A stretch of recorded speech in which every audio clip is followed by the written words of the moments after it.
Toilavyöksin historia alkaa vuodesta 1960, eli olemme toimineet yhtäjaksoisesti 64 vuotta. Olemme suomalaisen teknologiteollisuuden sopimusvalmistaja ja tehdään valmiita koneita ja laitteita ja erilaisia terärakenteita. Tammikuussa 2022 Toilavyöksin tuotantotilat tuhoutuvat lähes kokonaan, mutta seuraavana päivänä tulipalon jälkeen hallitus teki päätöksen uusien toimitilojen rakentamisesta. Pyysimme tarjouksia useilta eri toimijoilta.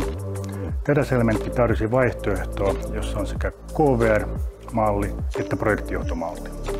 Tämä yhdistelmämalli mahdollisti sen, että pystyimme aloittamaan heti rakentamisen, vaikka suunnitelmat olivat vielä kesken. Projektijohtomallissa oli se hyvä puoli, että teräselementti kilpailutti kaikki urakat sekä tuotteet, jonka vuoksi me pystyimme keskittymään oman liiketoiminnan pyörittämiseen.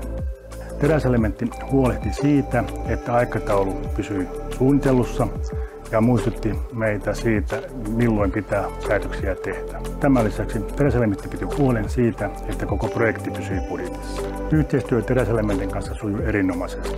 Säännölliset työmaakokoukset pitivät huolen siitä, että tilaaja oli koko ajan tasalla, missä mennään.